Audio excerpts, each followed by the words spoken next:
Hola, ¿qué tal? Muy buenos días, mis no pertenecientes. Pues es un gusto nuevamente estar en una emisión más desde el alma.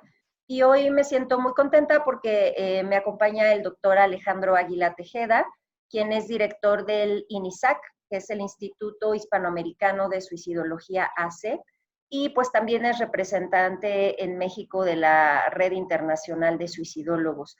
Pero independientemente de eso, pues estoy contenta porque además Alejandro ha sido mi profesor en alguno de los módulos del diplomado en suicidología que he estado tomando. Y pues Alejandro, antes que nada, muchas gracias por estar aquí. Es un placer, como siempre, platicar contigo. Gracias, Miriam, por la invitación. Es para mí muy grato poder conversar sobre todo este tema tan vigente y que puede ayudar, puede servir a muchas personas para mejorar su calidad de vida y enterarse que la situación de suicidio es un problema de salud pública que hay que ver y atender. Pues me gustaría empezar con algo quizá más a nivel personal, pero que creo que al final todos los que estamos en esta corriente de la suicidología nos mueve por alguna razón. ¿Por qué Alejandro Águila le mueve en su historia personal empezar a investigar sobre la suicidología? ¿Qué es lo que a ti en lo particular te mueve a estar en esta corriente tan específica y que, como bien dices, hoy en día es un tema muy relevante, no solo a nivel de país, sino mundial? Pero Alejandro Águila, ¿qué lo mueve a meterse a este mundo de la suicidología? Fíjate que cuando cursaba yo la licenciatura en psicología, que es una carrera que me apasiona toda la vida desde que tengo uso de memorias, siempre quise ser psicólogo, eh, pues tuve que hacer mi servicio social y esto lo hice en el Instituto Nacional de Salud Mental, que pertenecía en aquel entonces al DIF. Este espacio era único, era un espacio privilegiado en el sentido que había los mejores especialistas en diversas áreas de la salud mental, y parte de la labor que teníamos que hacer todos los pasantes era estar en una investigación. Y entonces el director en aquel entonces me dijo que había un proyecto muy especial, muy ambicioso, que se trataba de la autopsia psicológica del paciente suicida. Okay. Esto había que realizarlo en el servicio médico forense. Te estoy hablando de hace más de 30 años y yo desconocía el lugar, el servicio médico forense, desconocía completamente el tema del suicidio y pues como decimos coloquialmente me aventé al ruedo sin armas. Cuando yo llego a este espacio ya con un documento oficial y con la intención de que todas aquellas personas que iban a recoger el cadáver de su ser querido que había muerto por suicidio, tenía yo que hacerles una encuesta de 100 preguntas, las cuales permitían un poco identificar quién había sido esa persona que decidió quitarse la vida. Claro. En el proceso fui descubriendo muchas cosas, entre ellas, pues primero que nada, el gran impacto que proporciona el saber que tu familiar se quitó la vida porque es una muerte no esperada. Segundo, la crisis en la que se encuentran las personas, porque es algo que mueve mucho, y ya lo vemos en los diplomados, con este tabú que es el tema, con todos los mitos que hay respecto a la situación del suicidio. Tercero, que pues no se investigaba el suicidio en niños, lo cual me impactó muchísimo. Y cuarto, la situación del suicidio que no se difundía a pesar de que todos los días recibíamos en el forense suicidios. Entonces empecé a preguntarle a mi director, a cuestionarle muchas cosas. Me apoyó enormemente dándome libros, artículos, asesorándome él, que había hecho bastante trabajo en este campo. Y pues me convertí yo en el suicidólogo del DIF, y todo paciente que llegaba con estas situaciones de riesgo, pues con Alejandro. Entonces me fui habilitando, podría ser la palabra, en el trabajo, en el diagnóstico del paciente suicida. Y así es como mi camino, mi perfil profesional se encamina a investigar todo lo que está alrededor del suicidio. Con ello, pues hice también una maestría, un doctorado en psicoanálisis. Me interesaba mucho la parte de la criminología y criminalística. También investigué y estudié sobre ello, hipnosis y bueno, muchos otros diplomados que siento que han enriquecido el conocimiento para abordar ese tema que es tan complejo. Gracias, Alejandro. Oye, y esto me lleva a preguntarte, digo, me queda claro que tu camino fue un poco, yo creo que la vida no se equivoca, ¿no? Y a veces el mismo, ahora sí que ahí dice una canción que haces camino al andar, que creo que fue un poco tu caso, que llegaste de la práctica y de la práctica llegaste a la investigación, a todo el camino que has desarrollado en la suicidología. Pero me gustaría que nos platicaras un poco porque yo misma confieso que te escuché en un programa de radioeducación hace más o menos unos 3 años. Fue la primera vez que yo escuché la palabra suicidología y me llamó mucho la atención. Y una de las cosas que he visto en las personas que les digo que estoy haciendo un diplomado en suicidología, en personas que he visto cuando tú das alguna entrevista que desconocen el tema, incluso en colegas que se dedican al área de salud mental, en algún congreso que te acompañamos, recuerdo que la carita que ponían tus colegas era de suicidología, ¿no? O sea, es decir, todavía para muchas personas, tanto del área médica como del área, digo, de la gente común, todavía desconocen por qué existe esta parte, ¿no? O sea, se obviaría que si eres un psiquiatra o eres un psicólogo, pues sería parte de lo que manejas. Y sin embargo, vemos que en la práctica, desafortunadamente, muchas veces es un tema que muchos terapeutas y psiquiatras y médicos y la gente en general no estamos preparados simplemente porque es un tema que todavía es tabú, todavía es incómodo. Entonces, me gustaría que nos platicaras un poco, pero de dónde surge, o sea, históricamente, dónde están los inicios de esta corriente, cómo surge la suicidología y, por supuesto, creo que es lo más importante, ¿qué estudia la suicidología? ¿Por qué estudiar suicidología? Bien, fíjate que la suicidología empieza en los años 60, 70, pero se consolida hasta los 80 con el doctor Snyder, que es denominado como el padre de la suicidología. Él, junto con otros colaboradores, hicieron un hospital en Los Ángeles en donde atendían a personas que habían tenido este intento suicida y vieron la necesidad de hacer todo un trabajo multidisciplinario y se creó entonces la que se llamó la nueva ciencia. La suicidología es la ciencia referida a todas las conductas autodestructivas, es decir, no nada más tiene que ver con el suicidio como tal, sino adicciones, bullying, cutting, trastornos de alimentación, trastornos del sueño y todas aquellas conductas que de alguna forma exponen la vida del individuo. Entonces, es bastante amplio el campo de la suicidología y pues efectivamente tienes mucha razón. La gente, sobre todo en el campo profesional de la salud mental, poco conoce este campo. Como psicólogo no te enseña nada respecto al suicidio. Igual los psiquiatras estudian la situación del suicidio más desde un punto de vista patológico, anexado o aunado a una condición de adicción o, como ya mencionamos, conducta autodestructiva. Y Claro. hay necesidad de capacitar, de preparar a la gente de todo el campo de la salud mental para que en el conocimiento de esta nueva ciencia tengan un mejor abordaje al paciente suicida. ¿Tú consideras que en lo que tú te has topado en la práctica y en todo el tiempo que llevas a cargo del instituto, en general, ¿qué tan abiertos o qué tan dispuestos está la comunidad médica, psiquiátrica, psicológica a esta nueva corriente? Es decir, hay todavía allá hay muchos psicólogos, psiquiatras, médicos, etcétera, interesados en el tema o a lo mejor los primeros años no tanto y ahorita ya la gente, dadas las mismas estadísticas que vemos en el día a día, se ha interesado más. ¿Cómo ha sido como la evolución en cuanto a la demanda de preparación en esta área, Alejandro?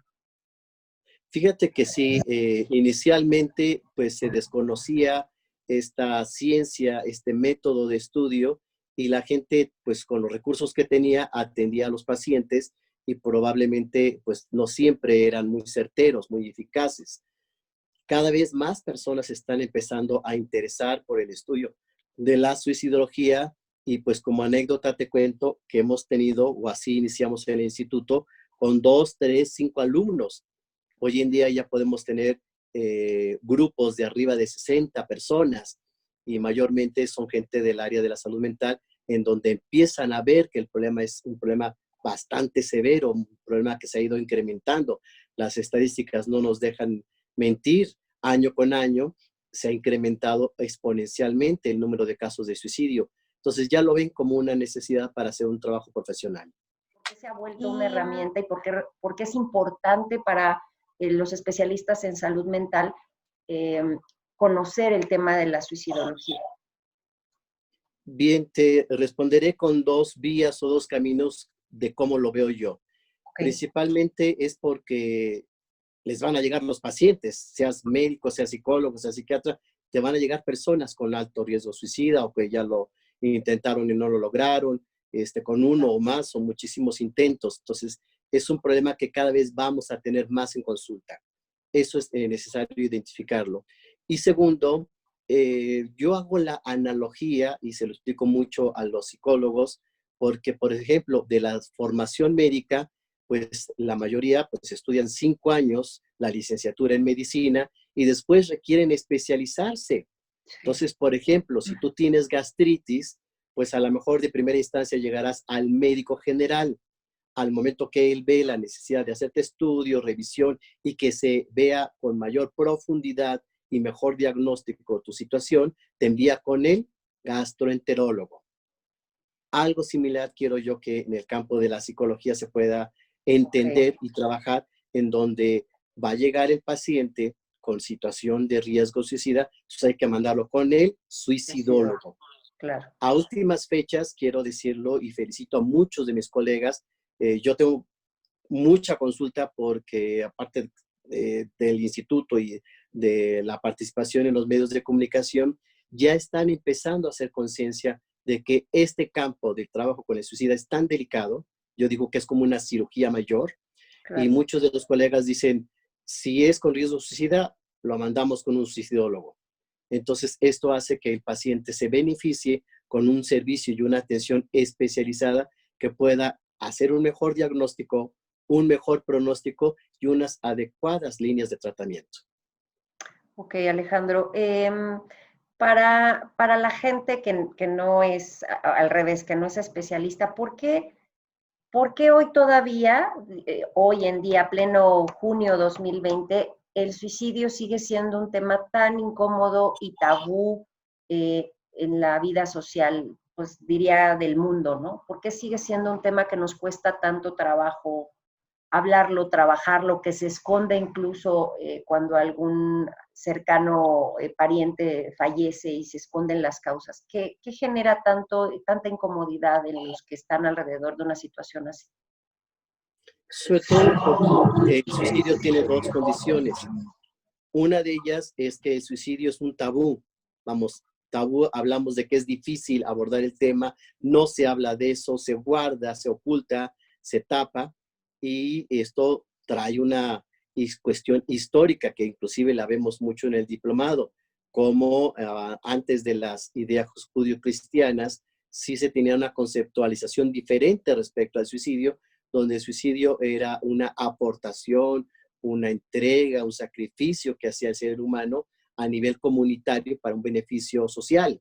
Uh -huh. Posteriormente, ya el suicidio, después de las ideas judio-cristianas, transformó esta concepción en donde el suicidio tenía que ver más con una condición de sufrimiento interno, individual, y la gente decidía quitarse la vida, pero conllevó a la situación del pecado, Claro. conllevó a la situación de lo indebido, de que no se podía uno quitar la vida.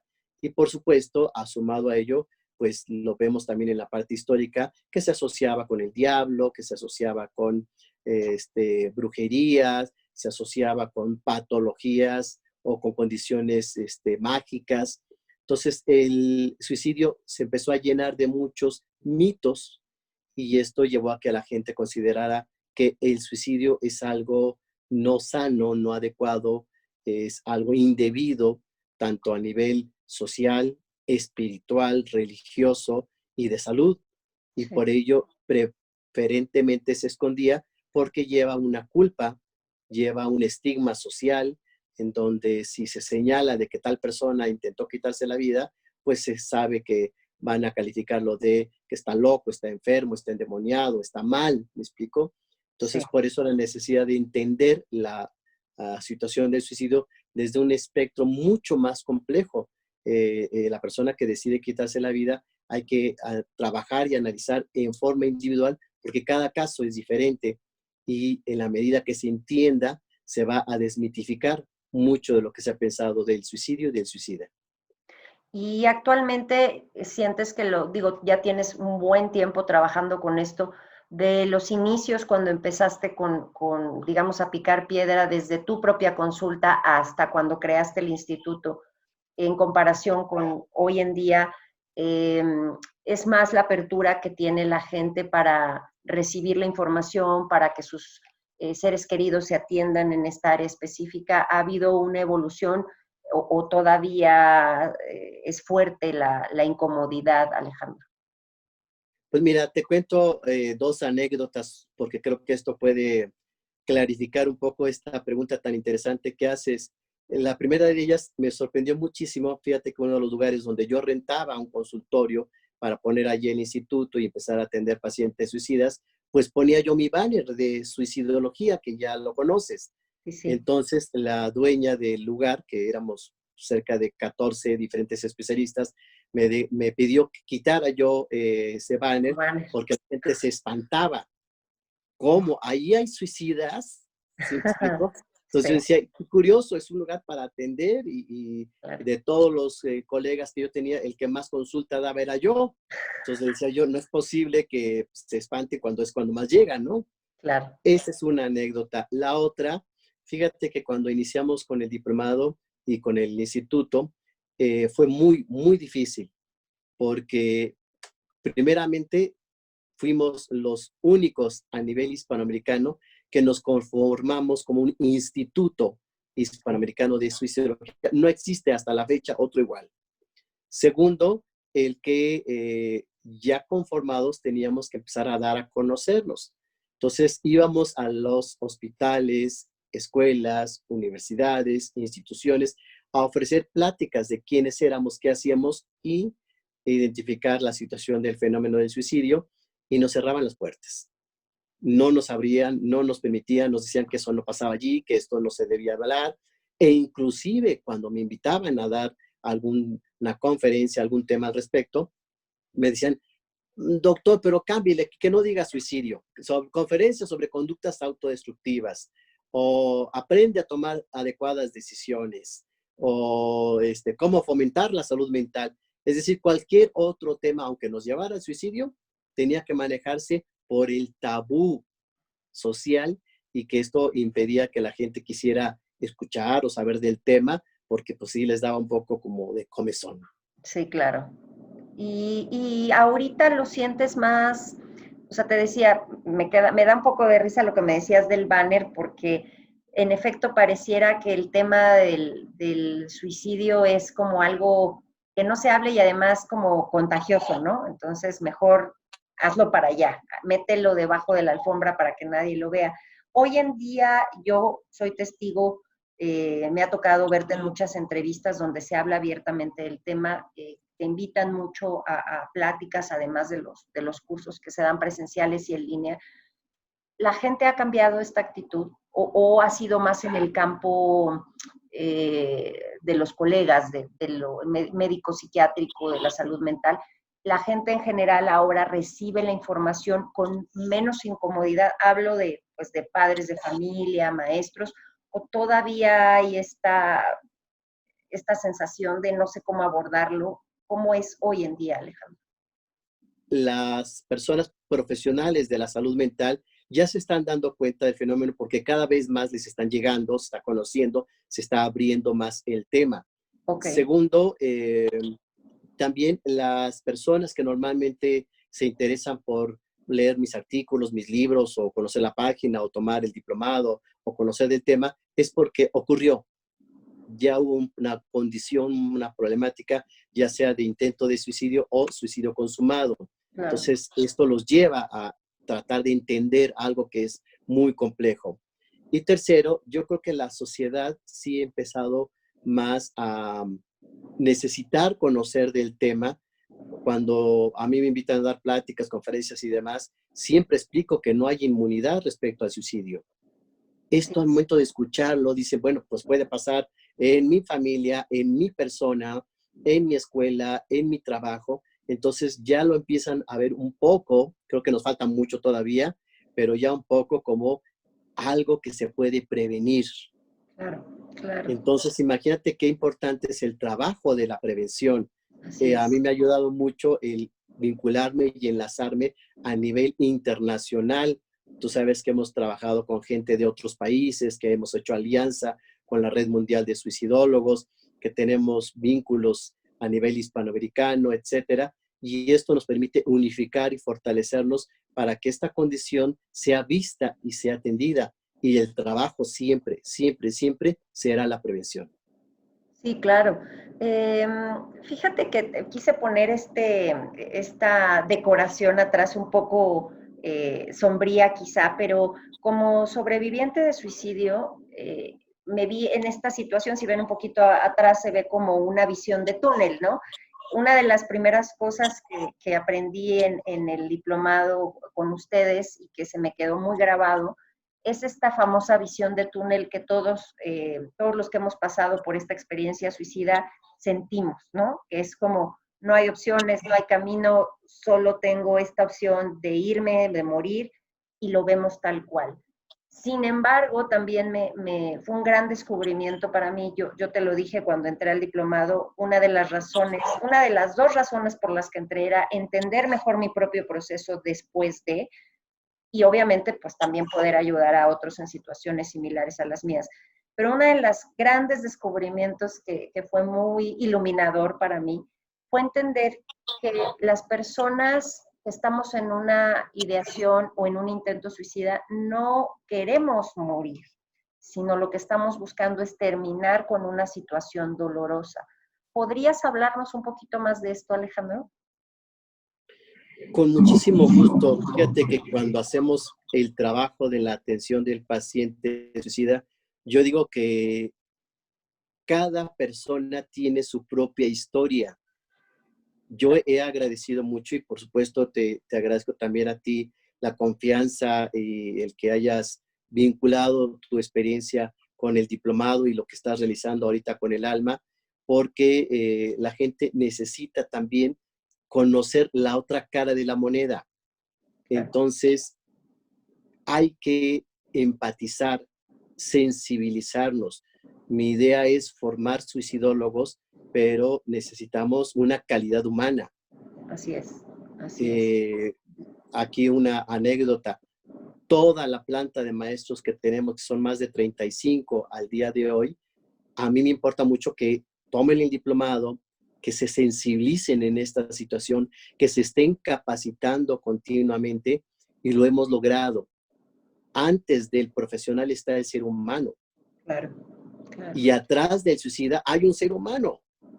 No sé Así. si me estoy explicando. Sí, sí, sí, Te conectas con el ser humano. es Si hay correcto. una cuestión profesional, si hay una situación que atender, pero para mí, cuando alguien entra a mi consultorio, no digo, entró el suicida. Claro. Para mí, entró una persona que independientemente, Miriam, he tenido pacientes de 6 años Sí, hasta 86.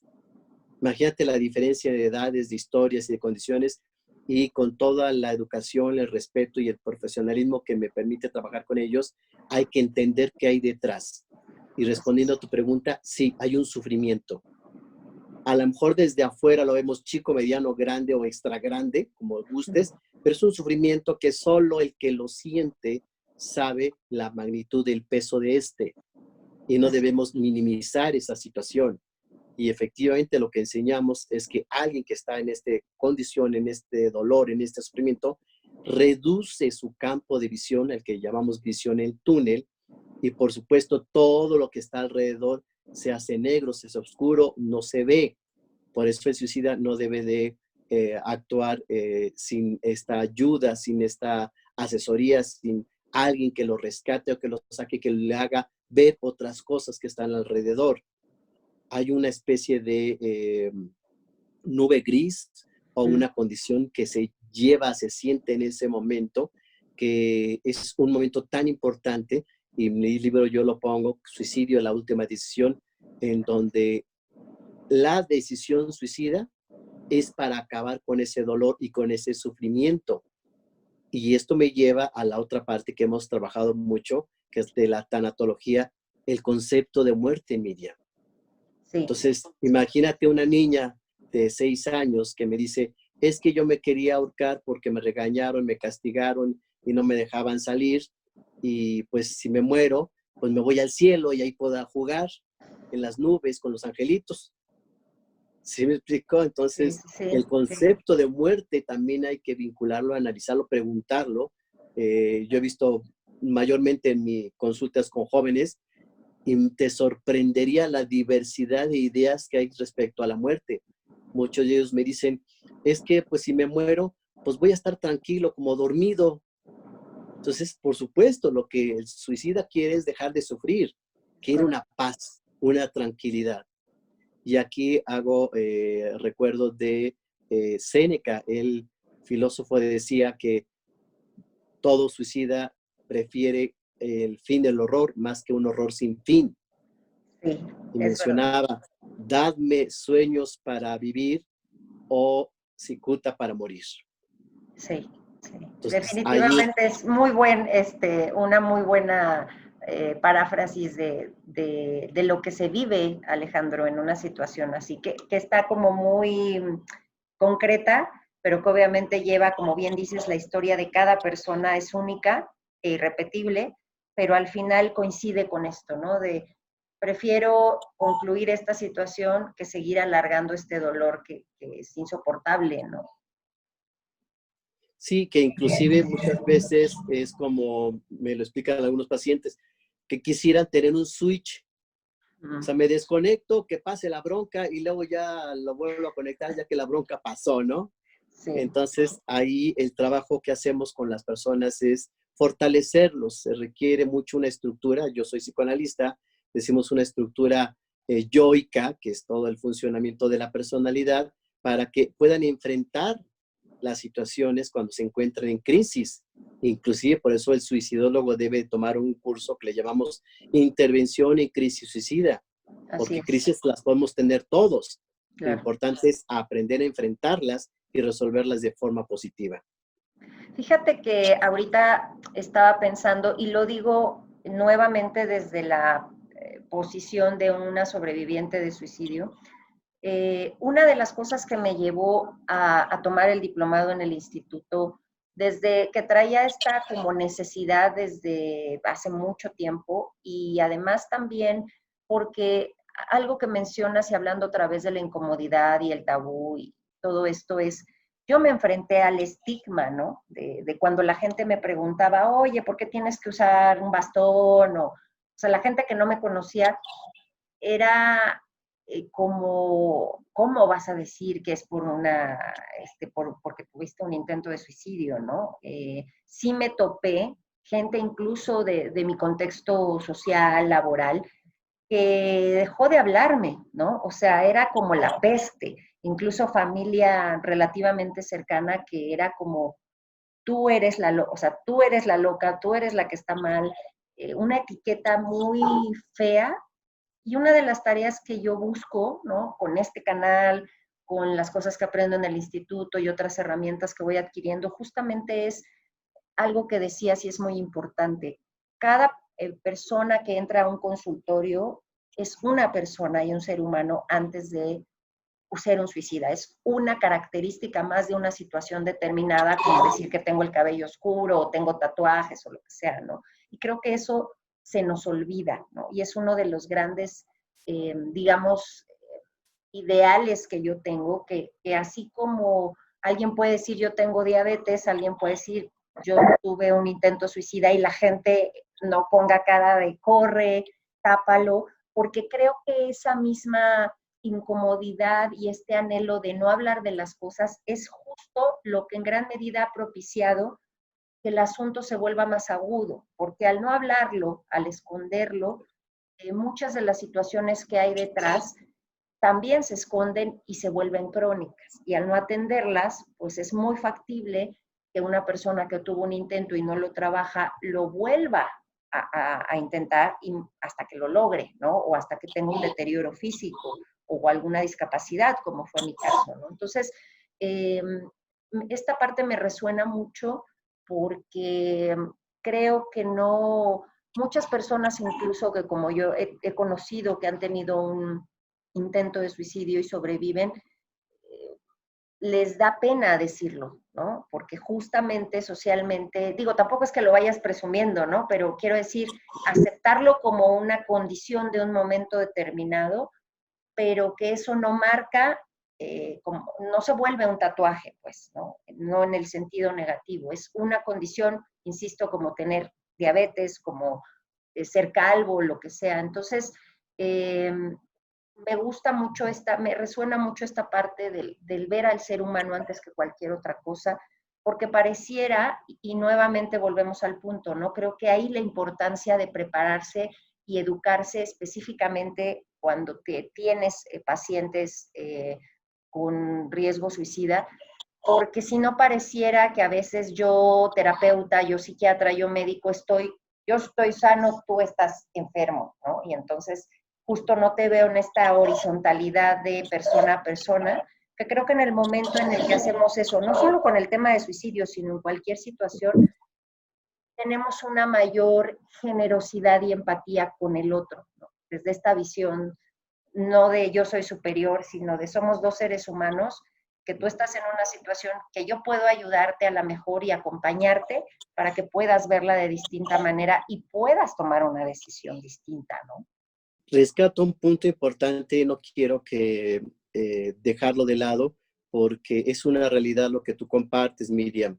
Normalmente cuando alguien decide quitarse la vida, si la familia, la sociedad, el entorno, inclusive hasta la colonia se enteran, bueno, hay una serie de opiniones, discursos, ideas y conceptos bastante erróneos, Sí. y que la gente sepa que muchas veces, y te lo digo yo con conocimiento de causa y con la experiencia que me permite compartir esto, a veces, Miriam, el suicida es el más sano de la familia. Sí, sí, sí, Y sí, sí, de veras, sí, y a mí me sorprende mucho, ¿no? sí. Entonces, un caso que ahorita me viene a la memoria, un niño de 11 años con una madre muy neurótica, un padre alcohólico golpeador, dos hermanos pequeñitos de meses, gemelos, y el niño de 11 años es el receptor de toda la dinámica violenta de casa, entonces Claro, decide quitarse la vida para rescatarse, porque no va claro, a cambiar a la mamá, no va a cambiar al papá, ve a los hermanitos sufriendo y no puede hacer nada. así es. Entonces, su deseo de morir es un deseo ya de no ver algo que no puede cambiar. Entonces, Exacto. ahí está rescatándose o autorrescatándose, y como ese pueden existir muchos casos. E inclusive yo a veces, un poco en broma en las conferencias, digo que a veces el suicida es como la niña rara de la familia Peluche. Sí, sí, sí, sí. Todos que Sí, vemos sí, el sí. programa, esta niña es la correcta, ¿no? Pero dentro de la familia esa es la que está mal, ¿no? Exacto. Es la Este, disfuncional. por ahí hay otra película, Matilda, ¿sí la viste? Ajá, sí, Pues la sí, gente que nos ve y nos escucha, pues si no la ha visto, que la vea. También es la niña rara de la exacto. familia, cuando finalmente es la inteligente, la que Sí puede es. rescatarse, etcétera. Entonces sí es importante esta visión y conceptualización de entender qué pasa en el otro para que tome una decisión de este tipo, que insisto, ni es una decisión fácil, ni es una decisión, eh, eh, a veces, en la mayoría de los casos, perdón, no es la única, no es la primera vez que se decide. Yo he tenido pacientes con 18 intentos de suicidio, y eso quiere decir que hay un problema allí redundante que no se ha atendido, no se ha resuelto. Entonces viene el intento y viene el intento, porque lo que quiere la gente es ya no tener ese conflicto o esa situación que vive. Aquí me lleva una pregunta ahorita que mencionabas todo esto. ¿El suicida siempre quiere llamar la atención? ¿Es una llamada de atención? O sea, porque mucha gente lo toma así, ¿no? Quiere llamar la atención. ¿Qué tan cierto o no es esto? Sí, porque pues quizás es una frase muy categórica. ¿Existen llamadas de atención en algunos casos o siempre es una llamada de atención desde tu experiencia? Fíjate que hay una diversidad de casos. En algunas ocasiones, efectivamente, el deseo es más que llamar la atención, porque estamos hablando de un conflicto, es hacer ver un conflicto. Y Sí, aquí una buena noticia, si podemos también, dentro del tema y lo complejo que es dar buenas noticias, claro, es que a veces las personas, las familias, cuando viven una situación de suicidio no consumado, pueden hacer cambios tan importantes, Miriam, que el acto suicida transforma positivamente a la familia, porque entonces sale a la luz un problema que se tapaba, se así es. ocultaba, no se decía. Entonces, a veces el acto suicida dice, es que está pasando esto y podemos lograr una transformación importante. La UNAM ha hecho investigaciones al respecto de qué pasa después de un intento y si la familia lleva una terapia y lleva un trabajo para analizar el motivo del conflicto, puede salir a la luz cosas positivas y la familia se regenera, se Claro, renueva gracias a esto. En otras ocasiones, y yo le he mencionado, es parte de la teoría que yo trabajo y que he podido constatar con los estudios que he hecho con los pacientes, y es que el acto suicida, Miriam, es un acto egoísta. ujú, A veces el suicida lo que quiere es él dejar de sufrir. claro, Ya si después la familia sufre porque no está o porque se suicidó, o la esposa, la novia, los hijos, los abuelitos o el entorno, el trabajo, no les interesa en ese momento. así es. Muchas Sí, familias que me consultan me dicen, doctor, ¿por qué mi hijo se suicidó? ¿Por qué me hizo esto? Les digo, no, no le hizo esto a usted, es así es. algo que él necesitaba resolver desde sí mismo y el acto suicida es un acto egoísta en donde la gente no piensa en el entorno. El pensar, de hecho, no viene como una conceptualización dentro del proceso, es Así el es. sentir. Y también me preguntan, oiga, doctor, usted que estudia, que sabe esto, ¿qué pensaba mi hijo o mi hija o mi esposa? No, no, no pensaba, sentía y sentía Así dolor y sentía sufrimiento. Por eso el acto sí es una forma de acabar con esta situación que se vive y que no se puede quitar, no se puede expulsar, no se puede exorcizar, si está adecuada la palabra. Fíjate que me hizo un clic enorme esto que decías, porque en efecto, cuando yo estaba en el hospital recuperándome, me pregunto, o sea, había personas que me decían, ¿pero qué no pensaste en? Y justo les decía, espérame, no pensé, no, nadie pasó por mi cabeza, ¿no? Es un momento de tanta emoción, ¿no? Emociones a veces de mucho dolor, de mucho enojo, de mucha tristeza. En mi caso, por ejemplo, era mucho enojo, ¿no? Una sensación de enojo que me rebasaba.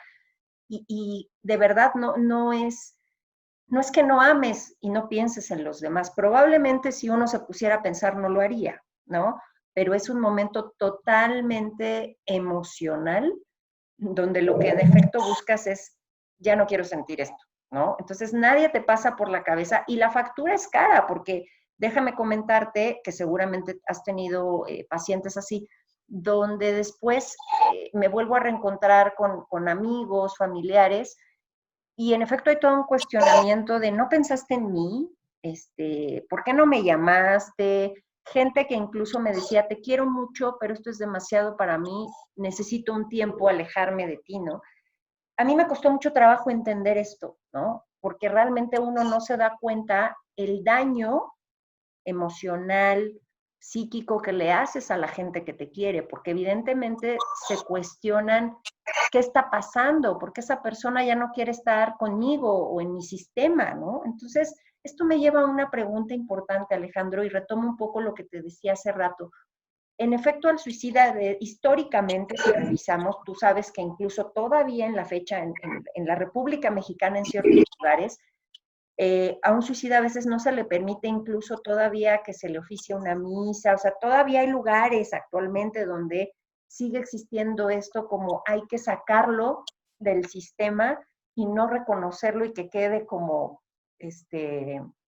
exiliado, ¿no? Entonces, sin darnos cuenta que no es un tema de uno. En realidad, como tú decías hace un momento, a veces simplemente está sintomatizando esa persona todo el dolor, toda la disfuncionalidad y toda la problemática que hay en un sistema y que ese sistema puede o no quiere reconocer hasta que sucede un hecho como esto. Entonces, cuando hay un intento de suicidio, eh, estamos hablando que no es él el que necesariamente se suicida, sino, digamos, está suicidando un sistema. Esto es como una pregunta que te hago. O sea, en todos los casos que tú has visto y revisado, es una constante que donde hay un tema suicida, hay un tema de problemática del sistema en el cual forma parte. Y no solo hablo de la familia, por supuesto, también pueden ser temas en la escuela, temas laborales, pero ¿qué opinas de esto, Alejandro?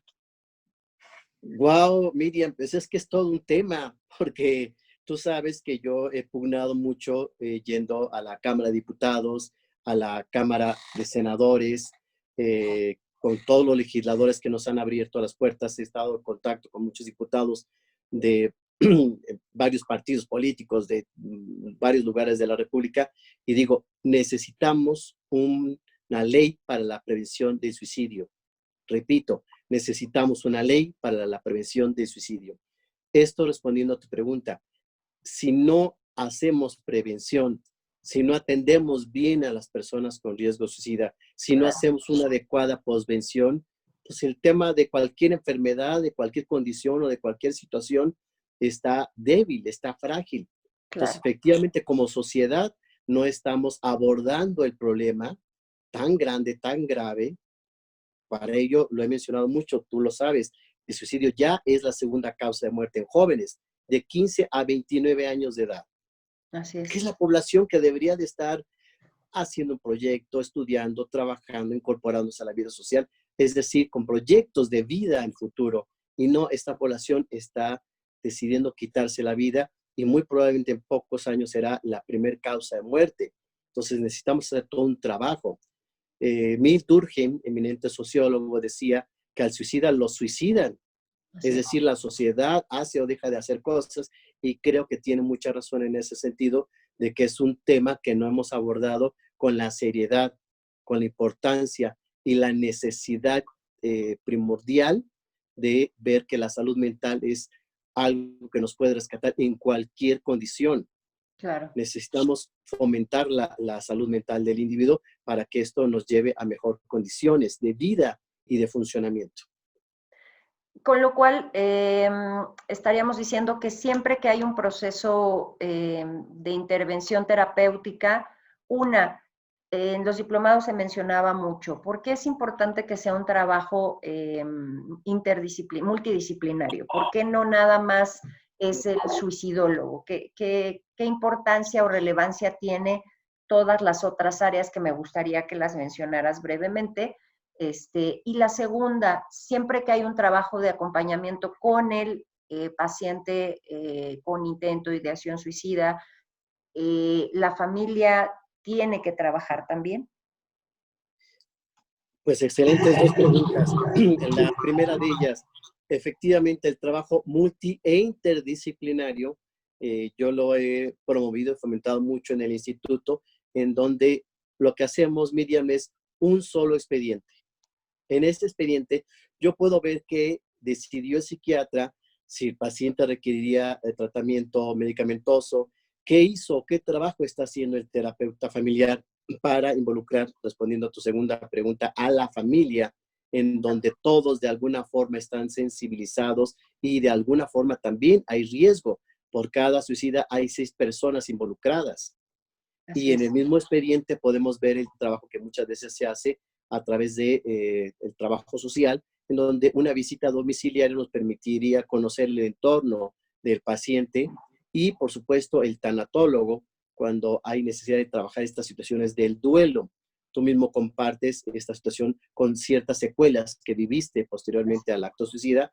Hay personas, yo he recibido en consultorio, cuadraplégicas que llegan en silla de ruedas y, por supuesto, no murieron, pero sí hubo un duelo por la pérdida de ciertos funcionamientos y Claro. ciertas actividades, o algunos perdieron un órgano, un miembro o una función. Entonces hay que trabajar con el tanatólogo respecto a esta situación del duelo.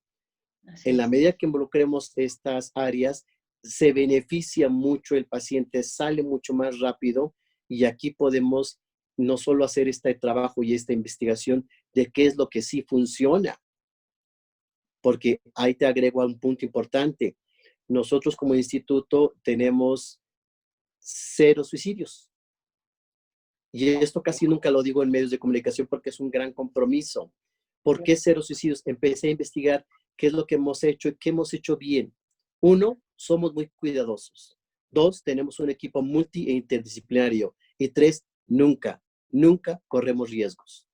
La vida es muy importante, entonces si alguien está necesitando hospitalización, pues que se interne. Si requiere Claro. medicamentos, si requiere 2, 3 o 4 veces a la semana, lo hacemos.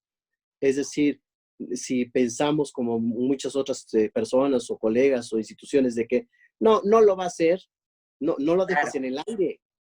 así es. Necesitas primeramente prevenir. Así es. Y además se sabe, Alejandro, que casi siempre que, y eso es real, ¿no? Que hubo un intento, la probabilidad de que se repita al poco tiempo va a suceder. Entonces hay que estar ahí muy atentos, ¿no? Eso es un hecho. Sí, fíjate que estadísticamente, y esto lo corroboramos en el instituto, después del acto suicida, los primeros 3 meses son de alto riesgo. Sí, Y son de alto riesgo porque la persona todavía tiene que conciliar con la vida. Tú comentabas y compartías esta situación del hospital. Muchas personas que deciden quitarse la vida, quedan inconscientes, van al hospital, los atienden y cuando despiertan enojados, sí, muy molestos de que cómo es posible que me esté rescatando cuando yo me quería morir. Si me claro, explico, claro. hay una Digo, lucha contra. ¿por qué no pasó, no? O sea, de que pues si para eso lo hice y sigo aquí, sí, sí pasa, sí es verdad.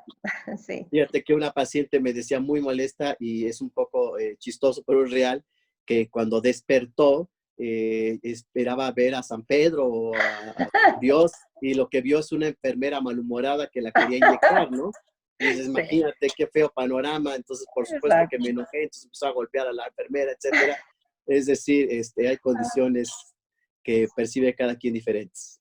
Oye, Alejandro, ya cerrando un poquito, me gustaría los últimos minutos hablar de dos cosas importantes. Obviamente, primero hacerte una extensa invitación porque, pues obviamente hay mucho que hablar al respecto. Yo una de las cosas que he hecho en cada emisión semanal desde el alma, justo tú lo decías, hablar de suicidio no solo es hablar del acto per se. Hay muchas cosas y muchos factores que influyen en cada edad, que es un poco lo que estoy intentando a través del canal, que la gente pueda conocer un poquito más de diversas posibilidades, factores, situaciones que previniéndolas pueden ayudar muchísimo. Pero me gustaría, pues eso, invitarte a que en posteriores emisiones hablemos concretamente de temas muy específicos, como puede ser el tema de la familia, esto que mencionabas de que por cada suicida hay 6 personas involucradas. Todos esos son temas que me parecen muy interesantes. Pero en estos últimos minutos me gustaría que habláramos un poquito y hacer la más extensa invitación, además de dejar todos los datos, digo, ya están en la pleca de tu fondo, pero los voy a dejar también en la caja de comentarios del canal. Que nos hablaras un poco cómo funciona, brevemente, cómo funciona tu clínica comunitaria que da servicio a pacientes con estas características y también que habláramos un poquito de de la oferta académica que se ofrece en el instituto, nada más para que la gente se pueda dar una idea. Obviamente, ya si quieren mayor información, en la liga de la página la podrán encontrar con más detalle, pero sí que hablaras un poquito de esto, si eres tan amable. Con muchísimo gusto y por supuesto, acepto la invitación. Yo decía al inicio de la plática, Miriam, que es un fenómeno muy complejo y hay varias cosas que la gente no sabe, pero a las podríamos abordar, si tú así lo deseas, hablar porque la gente no solo se suicida individualmente, hay Así gente es. que se suicida en pareja, hay gente que se suicida en grupo y bueno, algo que conocen todos nuestros alumnos es las sectas suicidas, que es una situación bastante alarmante, compleja, que parece que está en las tripas de la parte oscura del Sí, funcionamiento mundial, ¿no?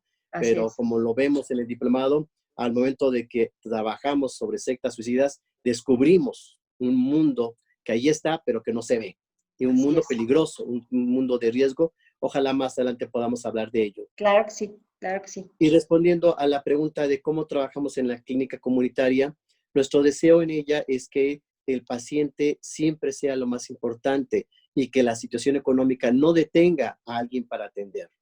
Claro, claro. Hemos visto que desgraciadamente nuestro sistema de salud está rebasado y que tenemos pocos espacios en donde ayudar y atender, internar al paciente.